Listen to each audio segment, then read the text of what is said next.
આમ આદમી પાર્ટીના પ્રમુખ ઈસુદાનભાઈ ગઢવી એક સવારમાં ઉઠીને પેલા જેમ નહેરુને ગાળો બોલે છે એમ આ કોંગ્રેસને ગાળો. કોંગ્રેસની તૈયારી પણ પાવરફુલ છે ને ઉમેદવારો એમને શોધવા પડે જવા એવા નથી.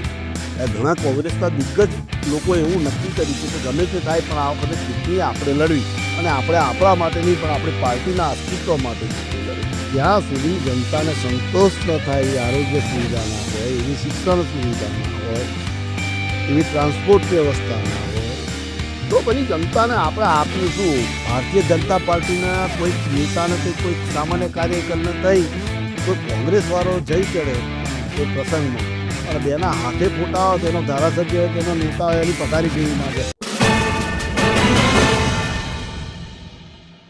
નમસ્કાર મિત્રો, પંડ્યા રિપોર્ટ્સમાં આપનું હાર્દિક સ્વાગત છે. આજે નવા મુદ્દે નવી વાત.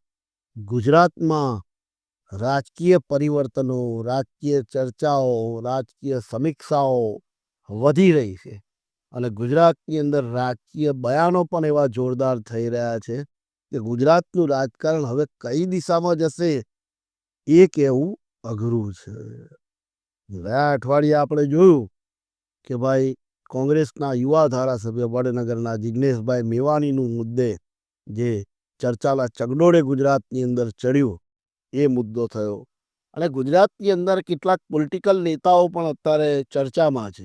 એમાં કોંગ્રેસના પૂર્વ પ્રમુખ ભરતસિંહ સોલંકી, કોંગ્રેસના પ્રમુખ અમિત ચાવડા, ભાઈ જિગ્નેશ મેવાણી અને કોંગ્રેસના ધારાસભ્ય અનંત પટેલ, પછી આમ આદમી પાર્ટીના ધારાસભ્ય ચૈતર વસાવા અને ભારતીય જનતા પાર્ટીના ધારાસભ્ય અને રાજ્યના ગૃહમંત્રી તેમજ ઉપમુખ્યમંત્રી હર્ષભાઈ સંઘવી સહિત ઘણા બધા નેતાઓ અત્યારે ચર્ચામાં છે.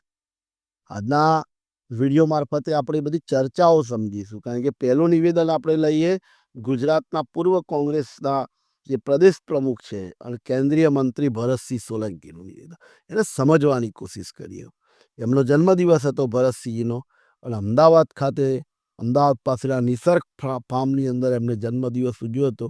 રાજ્યભરમાંથી કોંગ્રેસી આગેવાનો એકત્રિત થયા હતા અને ત્યાં ભરતસિંહભાઈએ એક નિવેદન કર્યું, એ સમજવા જેવું. તો એમને એવું કહ્યું કે ભાઈ ભાજપને હરાવવા, અને ત્યાં મીડિયા એવું કહે છે, મીડિયા એવું નોંધ્યું એ નિવેદનની અંદર કે મોદીજીએ વિધાનસભામાં કંઈક એવું કહ્યું હશે ગુજરાતની અંદર, ગુજરાતના જ્યારે મુખ્યમંત્રી હતા કે કોંગ્રેસને હું 15 વર્ષ બેઠી નહીં થવા દઉં. અને એ અત્યારે સાચું લાગી રહ્યું છે. અમિત શાહના બધાએ કહ્યું હતું અને એ સાચી વાત છે કે કોંગ્રેસ બેઠી થવાની જગ્યાએ નબળી પડી છે અને કોંગ્રેસ એટલે કોઈ રાજકારણ ચાલે છે આઈડિયોલોજીથી ચાલે છે, બુદ્ધિથી ચાલે છે, તાકાતથી ચાલે છે, એવું ભરતસિંહે કહ્યું. અને એમણે એમ કીધું હવે 15 વર્ષ સુધી તમારી કોંગ્રેસને નહીં આવવા દો. વાત તો સાચી પડી. એમણે કીધું માધવસિંહ સોલંકીનો રેકોર્ડ તોડી નાખીશું. એમને વાત સાચી પડી. આ નિવેદને કેટલાક મીડિયાવાળાએ એવું નોંધ્યું, એમની ફ્રન્ટ લાઈન એવી બનાવી કે કોંગ્રેસના માજી પ્રમુખ ભરતસિંહે મોદીજીના વખાણ કર્યા. હા, બને એવું કોઈ નેતા બીજા નેતાના વખાણ કરે, ભરતસિંહે મોદીજીના વખાણ કર્યા છે, ભાજપના વખાણ નથી કર્યા. આ વસ્તુ પણ સમજવા જેવી છે મીડિયાએ, કારણ કે હવે આ તો બધા શું છે કે લખવા માંડે એમને લખવા ખાતર બધું, અને ક્યાંક દેકારો મચે, ગોકીરો મચે, મજા આવે, વાચકોને મિર્ચ મસાલા મળે. હાલમાં હવે અત્યારે વ્યંજનોમાં જુઓ તો મસાલા વધારે પડતા નખાય છે થોડા, એટલે એમાં આ બધામાં મસાલા નખાતા થઈ ગયા. ભરતસિંહે એ જે કે નિવેદન લખ્યું એ તમે આડકતરી રીતે જુઓ તો કોંગ્રેસને બેઠી કરવા માટે, કોંગ્રેસને વેગવંતી કરવા માટે લખ્યું છે ગુજરાતની અંદર, કે તમે આઈડિયોલોજી ભારતીય જનતા પાર્ટીની અપનાવો અને ગુજરાતની અંદર કામ કરો. આ રીતે ટોપ ટુ બોટમ કામ થાય. કારણ કે એમને હવે આ નિવેદન એમને ખરેખર 10 વર્ષ પહેલાં કરવા જેવું હતું.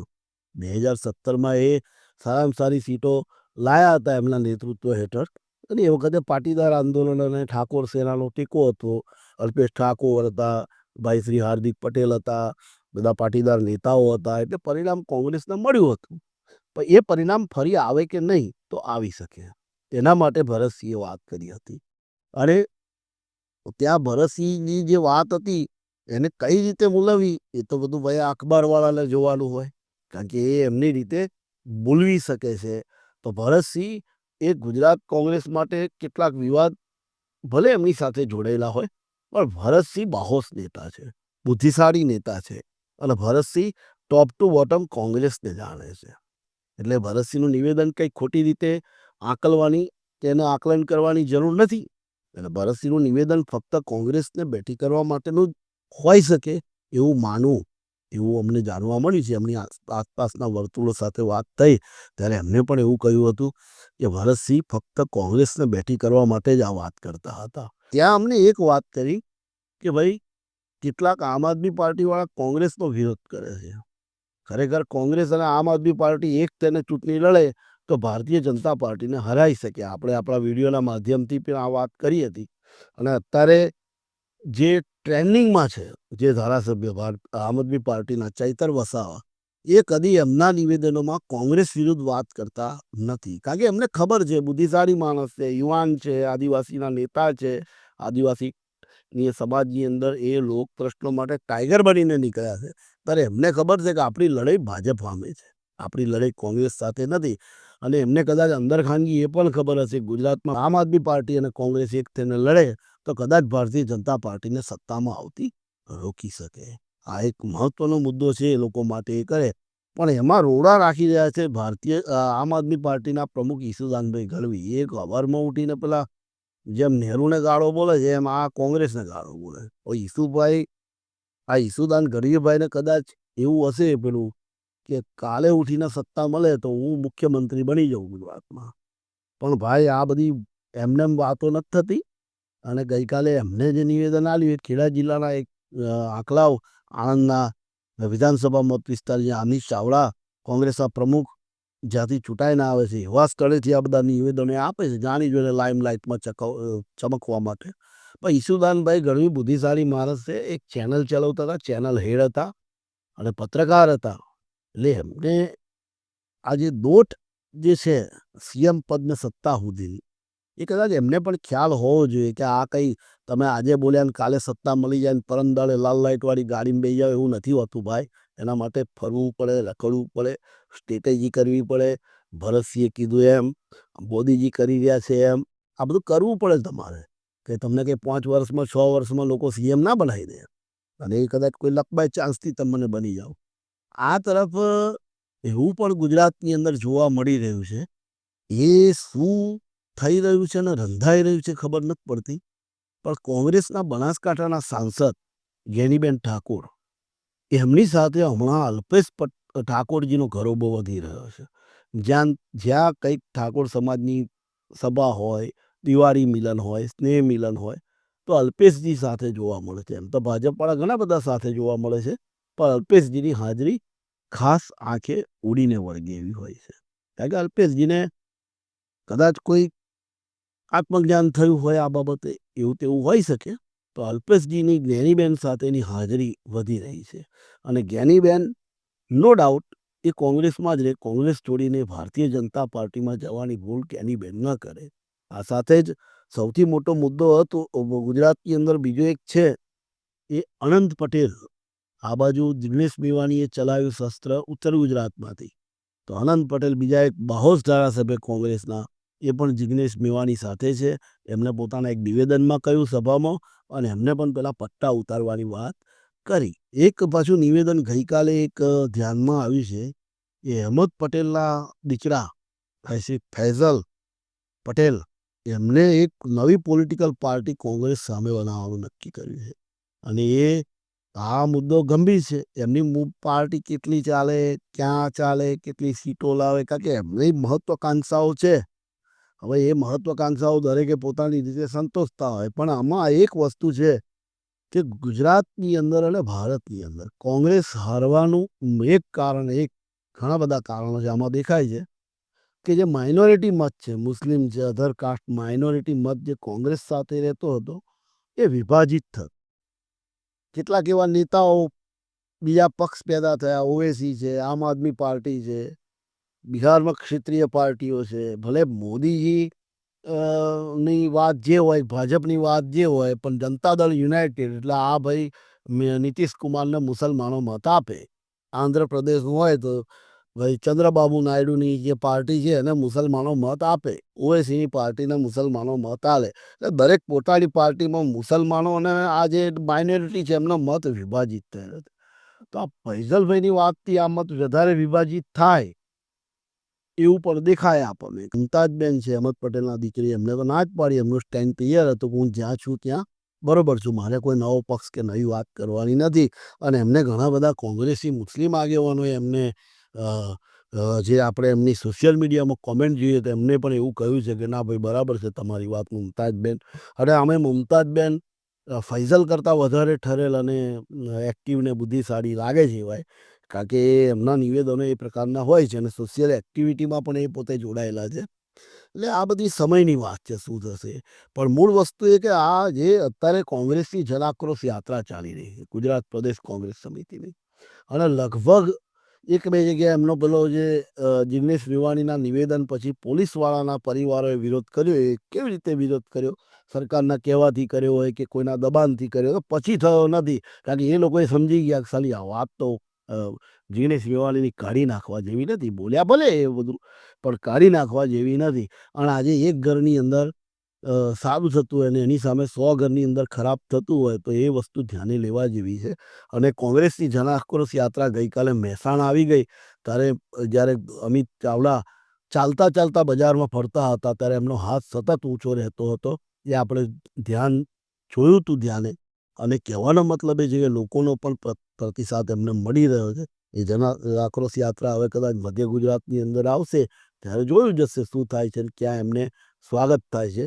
પણ કંઈક ને કંઈક ગુજરાતના નાગરિકો પણ અસમંજસમાં હશે, કારણ કે પેલા આપણે 2-3-4 વિડીયો અગાઉ વાત કરી હતી કે ગુજરાતમાં એન્ટી ઇન્કમ્બન્સી અને પેલો આઈબીનો રિપોર્ટ, એક ભાજપના જ મહાશય એવું કહેતા હતા ગુજરાતમાં આઈબીનો રિપોર્ટ એવો છે કે હમણાં ચૂંટણી થાય ભાજપ હારે, ભલે બિહારમાં જે પરિણામ આવ્યું પણ ગુજરાતની અંદર ચૂંટણી થાય તો ભાજપ હારે એ નક્કી છે. એટલે કદાચ એ ચૂંટણીઓ આમ મુલતવી રાખવા તાલુકા જિલ્લા પંચાયત કોર્પોરેશન એના માટે બધું ચાલતું હોય, તંત્રને એસઆઈઆર ને બેસઆઈઆર બધું એ લંબાયા કરે છે. એટલે એ બધું થવાનું, પણ ચૂંટણી નિર્ધારિત સમયે કરવી પડે, કારણ કે લોકોનો પણ એટલો બધો વિરોધ છે, પોલિટિકલ પાર્ટીઓની પણ. અને કોંગ્રેસના એક આગેવાન મને મળ્યા તે અમને એવી વાત કરી કે એક આશ્ચર્યજનક રીતે આ વખતે તાલુકા અને જિલ્લા પંચાયતમાં પહેલાં જ્યારે અમને ઉમેદવાર શોધવા મુશ્કેલ પડતા હતા, ગત 5 વર્ષ પહેલાંની વાત થઈ ત્યારે નગરપાલિકાઓની ચૂંટણીની વાત થઈ, પણ આશ્ચર્યજનક રીતે આ તાલુકા અને જિલ્લા પંચાયત ને કોર્પોરેશનની ચૂંટણીઓમાં અમારી પાસે ઉમેદવારોમાં મોટા ભાગે અમારી પાસે લિસ્ટો ફાઇનલ થવા મળ્યા. એટલે આ એક અંદરની વાત છે, પોલિટિકલ પાર્ટીની જાહેર મુદ્દા પર કરાય નહીં, પણ છતાં પણ આ સમજવા જેવી વાત છે કે કોંગ્રેસની તૈયારી પણ પાવરફુલ છે. એટલે ઉમેદવારો એમને શોધવા પડે જવા એવા નથી. ઘણા કોંગ્રેસના દિગ્ગજ લોકોએ એવું નક્કી કર્યું છે કે ગમે તે થાય પણ આ વખતે ચૂંટણી આપણે લડવી, અને આપણે આપણા માટે નહીં પણ આપણી પાર્ટીના અસ્તિત્વ માટે ચૂંટણી લડવી. અને ઘણા બધા એવા નેતાઓ સ્થાનિક લેવલે હોય, જિલ્લા તાલુકા લેવલે હોય અથવા શહેરી લેવલે હોય, એ લોકો એવું ઈચ્છી રહ્યા છે કે આપણાથી કોંગ્રેસ મજબૂત થશે. આ એક સમજણ આવી એ સાચી છે. ભલે કોંગ્રેસ જીતે હારે અથવા વિપક્ષમાં સારી રીતે બેસે, કારણ કે આપણે બધા કહીએ વિપક્ષ મજબૂત હોવો જોઈએ તો જ લોકોના કામ થાય. ગાંધીવૈદનું સહિયારું કરતા નેતાઓની બાદબાકી કરીને ગુજરાતની અંદર જો કોંગ્રેસ મજબૂત વિપક્ષ થઈને આવે, આમ આદમી પાર્ટી મજબૂત વિપક્ષ થઈને આવે તો લોક પ્રશ્નોની અંદર સરળતાથી કામો થાય. સરકારને પણ એ અવાજ સાંભળવો પડે. હવે મૂળ વાત અહીંયા આગળ એ આવી કે જે જિગ્નેશ મેવાણીનો મુદ્દો છે એ સરકારને એવું લાગતું હતું કે આવું બધું બોલ્યા અને આપણે એને બીજી રીતે લઈશું. અને હર્ષભાઈ સંઘવીએ કોશિશ પણ કરી, સંસ્કારની બધી વાતો પણ કરી, પણ છતાં પણ એ મુદ્દો જબરજસ્તીથી ઉપડ્યો ગુજરાતથી. અને ગુજરાતની અંદર આપણે થરાદ હોય, દક્ષિણ ગુજરાત હોય, ઘણા બધા એવા સ્થળો જોયા જ્યાં પબ્લિક બહાર આવી અને પબ્લિકે આ જે છે એ મુદ્દો ઉઠાવ્યો કે ભાઈ જિગ્નેશ મેવાણી જે હોય એ જે બોલ્યા એ, પણ વાત તો એમની સાચી છે. ભલે કોંગ્રેસના રાજમાં દારૂ મળતો હતો એટલે આપણે છૂટથી વેચવા દેવું, કોંગ્રેસના રાજમાં આવું હતું તો આપણે કરવું આવું. એટલે કહેવાનો મતલબ એ કે અમુક શબ્દો આપણે નથી વાપરી શકતા મર્યાદાના કારણે શબ્દોની, પણ ત્યાં આવું હતું તો આપણે આવું કરવું. પેલા દોઢ હતા તો આપણે દોઢ. એટલે ફરક શું પડે? તમે લોકોને સારું, તમે રસ્તો સારો બનાવી દીધો, તમે આ બધી સુવિધાઓ કેટલીક ઊભી કરી દીધી, ઝાકમઝોળ શહેરોની અંદર લાઇટો ઊભી કરી દીધી, હાઈ રાઈટ. પણ ત્યાં સુધી જનતાને સંતોષ ન થાય એવી આરોગ્ય સુવિધા ના હોય, એવી શિક્ષણ સુવિધા ના હોય, એવી ટ્રાન્સપોર્ટ વ્યવસ્થા ના હોય, એવી શિક્ષણ વ્યવસ્થા ના હોય, તો પછી જનતાને આપણે આપ્યું શું? વાતો આપી, ઠાલા વચનો આપ્યા, ફક્ત વાતો કરી. આજે બી શહેરોની અંદર સરકારી સ્કૂલો પર ધ્યાન અપાતું નથી. ગ્રામ વિસ્તારમાં કેટલીક સ્કૂલો પોતાની તાકાતથી એમના શિક્ષકો હોશિયાર છે તે ચાલે છે એ સ્કૂલો. બાકી બધે શું છે આપણને ખબર છે. શિક્ષણમાં આપણો કયો નંબર છે, આપણી એક પણ કોલેજનો નંબર નથી, આપણી એક માધ્યમિક શાળાનો નંબર નથી, આપણે એજ્યુકેશનના રેશિયામાં કયા નંબરે છે. સરકાર જ કે છે, એમની કેન્દ્ર સરકારના જે રિપોર્ટમાં આવ્યું છે એ લોકો જ કે છે. બીજે તો હોદવાની આપણે કંઈ જરૂર નથી. અને એસઆઈઆરનો મુદ્દો જે ગુજરાતની અંદર અત્યારે ચાલી રહ્યો છે, કામ થઈ રહ્યું છે, આપણે એના પર પણ બીજા વિડીયોમાં સમજીશું. પણ એનાથી પણ શિક્ષણને અસરો થાય છે. એટલે આ બધા મુદ્દાઓ છે ને, એ મુદ્દાઓ અત્યારે ગુજરાતના રાજકારણને કઈ તરફ લઈ જશે? કે ગુજરાતમાં એક વસ્તુ અહીંયા આગળ સમજવા જેવી છે કે પોલિટિકલ પાવર છે ને એ આ કોળી અને ઓબીસી પાસે, અને ખાસ કરીને ક્ષત્રિયો એટલે એમાં કોળી આવી ગયા અને બધા આવી ગયા. કારણ કે બધાને પાછળ સિંહ લાગે એટલે વધારે ગમે એમ. એ લોકો પાસે પાવર છે, એ લોકો પાસે વસ્તી છે, મત છે, પાવર છે. અને એ લોકોની અંદર ગર્ભિત એવું જાણવા મળ્યું કે દેખાય છે કે એ લોકો હવે એક નેજા હેઠળ આવવા માંગે છે. એ ગમે તેનો નેજો હોય, પછી ભારતીય જનતા પાર્ટીનો હોય, કોંગ્રેસનો હોય, આમ આદમી પાર્ટીનો હોય. અને હવે એ રીતે કેટલાક નેતાઓ, નામ નથી દેવા, પણ એ રીતે એવા મુદ્દે છાતી કાઢીને ચાલી ગયા કે ભારતીય જનતા પાર્ટી ભલે ના પાડતી હોય કે અમે કોમવાદી પોલિટિકલ, જ્ઞાતિવાદી પોલિટિકલ, જ્ઞાતિગત રાજકારણ અમે નથી રમતા. આ બધે રમાય છે. આ બધી ખાલી વાતો છે બે મોઢાની. સત્તા માટે તો આ બધું કેવું હોય રાજકારણની અંદર કે સત્તા મળતી હોય તો ગટરના કિનારે બેઠેલું જેને ખુજલીવાળું કૂતરું હોય એની જોડે સમાધાન કરે. મત ખાલી સત્તા મળી જાય આપણને. એટલે કહેવાનો મતલબ એ કે એ બધી વાતો હોય. દરેક જગ્યાએ તમારે સામાજિક સમીકરણો કરવા પડે, કઈ કોણ જીતે છે એ કરવું પડે, સમાધાન કરવું પડે. ઘણીવાર તમારે એને તમારી જોડે સંબંધ ના હોય, ભૂતકાળમાં માથાકૂટ થઈ હોય તો એને સમજાવીને લાવવો પડે. અને આ બધામાં કોંગ્રેસ હવે જિલ્લાના તાલુકા લેવલે ખતરનાક એક્શન મોડમાં આવી રહી છે ટૂંક સમયની અંદર. એ કદાચ કોંગ્રેસના કેટલાક નેતાઓને ખબર હશે, બાકી બધાને ખબર નહીં હોય. કારણ કે કેટલાક નેતાઓ એવા બી કોંગ્રેસમાં છે, કોઈ મોટો નેતા આવે ત્યારે મસ્ત ઇસ્ત્રી ટાઈટ જબ્બો પહેરીને આગળ બેસી જવાનું, અને અહીંયા આગળ કાર્યકરોને જ્યારે આવેદનપત્ર આપવાનું હોય ત્યારે ડોકાય નહીં અને વાતો કરે મોટી મોટી, જેને એને બધું આખી દુનિયાભરનું નોલેજ હોય. એટલે એવા નેતાઓને કોંગ્રેસ સાઇડલાઇન કરવાની તૈયારી છે. કોંગ્રેસની જે બીજી જે સુદન સંગઠનની જે નીતિ છે એ એના પર જ કામ કરશે. કદાચ ગુજરાતમાં અત્યારે એની રીતે જ કામ ચાલી રહ્યું હોય. પ્રદેશ કક્ષાનું માળખુંની નવેસરથી જે રચના કરવાની, એમાં પણ બધું જોને તો ચાલી રહ્યું છે. કારણ કે એ કારણ પણ એ જ છે, ઘણા બધા સક્રિય થવા માંગે છે. આ બાજુ જિલ્લા તાલુકાના માળખાઓની અંદર પણ નવા નવા માણસો તમે જોતા હશો કે સોશિયલ મીડિયાના મારફતે કે એક્ટિવ અને નવા નવા માણસો આવી રહ્યા છે કે જે લોકો પાવરફુલ છે. અત્યાર સુધી કોંગ્રેસનું ટોપ ટુ બોટમ સુધી એ લોકો ગ્રામ્ય લેવલે કામ કરતા હતા.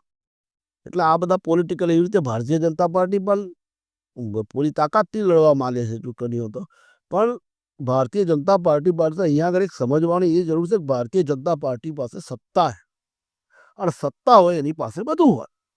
સામ દામ દંડ ભેદ એમને પોલીસવાળાએ કશું ના કે એમને ચૂંટણી પંચે ના બોલી શકે, એ કેદ બાલ થાય, બરાબર, એમનાથી બધું વહેંચી શકાય, બધું કરી શકાય. વિપક્ષ હોય એનાથી આ બધું ના થાય, કારણ કે એની પાસે સત્તા નથી અને પૂરો અવાજ નથી. તે મજબૂત થવા માટે આ બધી વસ્તુ કરવી પડે. એટલે કદાચ આ ભરતસિંહ સોલંકીનું નિવેદન એના પર હોઈ શકે. કારણ કે એમના નજીકના માણસોએ અમને કીધું કે ભાઈ આ નિવેદનને મીડિયા ખોટી રીતે જોઈ જશે, અને પોલિટિકલ આ તો બધું ગુજરાતમાં ખબર નહીં ક્યારનું ચાલુ થયું છે કે આ વાત અહીંયા આગળ અસ્થાને છે, પણ કરવી જ પડે એવી છે કે ગુજરાતનું પોલિટિક્સ છેલ્લા કેટલાક સમયથી કઈ દિશામાં જઈ રહ્યું છે ખબર નથી પડતી. ભારતીય જનતા પાર્ટીના કોઈક નેતાને થઈ, કોઈક સામાન્ય કાર્યકરને થઈ, કોઈ કોંગ્રેસવાળો જઈ ચડે કોઈ પ્રસંગમાં અને બેના હાથે ફોટા આવે તેનો ધારાસભ્ય હોય કે એનો નેતા હોય એની પથારી ફેરવી નાખે કે તું આની જોડે કેમ બેઠો નો અલ્યા ભાઈ તમે લખાવટ કઈ એમાં કર્યા છે? આની જોડે કેમ બેઠો આના વખાણ કેમ કર્યા ને આની વાતો પોલિટિકલ નેતા હોય તેનો વખાણ થાય. મધ્ય ગુજરાતના કોઈ ગામનો ભારતીય જનતા પાર્ટીનો ધારાસભ્ય હોય કોઈ વિસ્તારનો ને એનું કંઈક એના કામ સારા હોય કોંગ્રેસ વાળો વખાણ કરે એમાં કશો વાંધો ના આવે. એમ કોંગ્રેસનો ધારાસભ્ય એ સારું કર્યું ભાજપ વાળો વખાણ કરે કશો વાંધો ના આવે. આ તો બાપે માર્યા વેર હોય એવી રીતે વાતો કરે. જાણે કે બધું એમના બાપને એમો એવું કરી લીધા ખરીદી લીધું હોય કાર્યકરો ખરીદી લીધા હોય. આ જે નીતિ છે ને એ એમને પૂરા કરી નાખે એનું પિક્ચર પૂરું કરે. એમને ખબર નથી કારણ કે અત્યારે એ પાવરમાં છે ને એમની પાસે બધું છે એમની પાસે મલાઈ હોય એમની પાસે પૈસા હોય એટલે પેલા માખીઓ વધારે હોય મધ હોય તો મધનો જે પૂરો હોય ને તો મોખીઓ વધારે હોય મધ પૂરું થઈ જાય પિક્ચર પૂરું થઈ જાય પોલિટિકલ સ્ટેન્ડ ના હોય તારે એમને કોઈ ભાવ પૂછતું નથી. એમના લાકડે હો કોઈ જતું નથી. આવું જોયું છે. ઉતર્યો અમલદાર કોડીનો. અને એટલે જ રાજકારણમાં શું છે કે બાપા પૂરા થઈ ગયા હોય પછી દીકરાનો નંબર સેટ કરે. એ ચાલુ છે દુકાન તો ચાલવી છે ને બંધ થઈ જાય તો એ દુકાન કારણ કે એમને બીજું કશું આવડતું જ નથી ના હોતું હોય. એમને બીજું કશું ધંધો કરવાનું તો આવડતું જ ના હોય. કો તો બહુ તો જમીનોમાં 2 નંબરના રૂપિયા રોક્યા હોય. કો તો બધા પેટ્રોલ પંપ બનાવ્યા હોય. કારણ કે તમે આ તો વિગતવાર તપાસ કરો તો તમને ખબર પડે કેટલા ધારાસભ્યોના નામે કેટલાક પેટ્રોલ પંપ છે કેટલી જમીન છે કેટલું સોનું છે. આ તપાસ કરી જોઈએ. પેલું આ ચૂંટણી વખતે એમની યાદીમાં આવે છે એ નહીં. તમે તપાસ કરો સાહેબ સાચી રીતે. એમના હગાવાલાના નામે હોય. XYZ ધારો કે હું હોઉં તો મારા માસીના નામે હોય ફુવાના નામે હોય કાકાના નામે મિલકત હોય એના બીજા સાસરીવાળાના નામે હોય. કારણ કે આ તો બધું શું છે કે આ ભેગું કરવા સારું આ રાજકારણ જે ઠક્કર બાપાને ભાઈ એ બધા હતા સરદાર વલ્લભ પટેલ સાહેબ રવિશંકર મહારાજ હતા. બધા નામ દેતા બી આપણને દુઃખ થાય કે આ ગુજરાત કોને બેઠું કરે. ઇન્દુલાલ યાજ્ઞિક ગુજરાતની જે ગુજરાત અસ્મિતા મંચ બનાવીને એમને જે ચળવળ ચલાવેલી ગુજરાતને મહારાષ્ટ્રમાંથી છૂટું પાડવા આઝાદી પછીની વાત હતો. આ બધા નેતાઓએ ગુજરાતને આ માટે નહોતું બનાવ્યું કે અમારી મિલો ચાલે અમે કહીએ થાય અમે કહીએ બાર અમે કોકના ટાંટિયા ભાગી નાખીએ અમે કોઈને આમ કરીએ. પણ હવે એ રાજનીતિ ગુજરાતની અંદર ઘટી રહી છે અને ગુજરાતની અંદર હજારો શું રંધાઈ રહ્યું છે એ પણ યુવાનોને ખબર પડી છે. યુવાનો આની સામે શસ્ત્ર ઉઠાવશે. મતનું શસ્ત્ર અવાજ ઉઠાવ. હવે તમારે એવો જમાનો નથી ને કોઈના ફોન પર તમે ટેરકાઈ નાખો ને પેલો બંધ થઈ જાય કામ કરતો. એ બીજે દાડે 1000 માણસો રહીને ભેગો થાય ને પેલો વોઇસ રેકોર્ડ કરેલો સંભળાવે જો આ મને આ ટેરકાવતો હતો આ મને જોડે દાદાગીરી કરતો. ગુજરાત અમે પોલિટિકલ સત્તા હોય એટલે કંઈ કોંગ્રેસ હોય ભાજપ હોય કે આમ દિલ્હી કંઈ કેજરીવાલના બાપનું હતું. એ કેજરીવાલને ઘેર બેહાડી દીધા લોકોએ. કોંગ્રેસથી 70 વર્ષ રાજ કરી. આ રાહુલભાઈ અત્યારે માથાકૂટ કરે તો કઈ જીતતા નહીં. કોંગ્રેસને ઘેર બેહાડી દીધી. કાલે આવું જ છે નક્કી જ છે. કંઈ પેલું એમઓયુ કરાઈને નહીં આવ્યા એ આટલા વર્ષ ચાલી છે. તમે ડોફરાજી કરી તમે દાદાગીરી કરી તમે ઓળે કીધું એમ કાર્યકરો જોડે રોપ કર્યો તો તમે ગયા.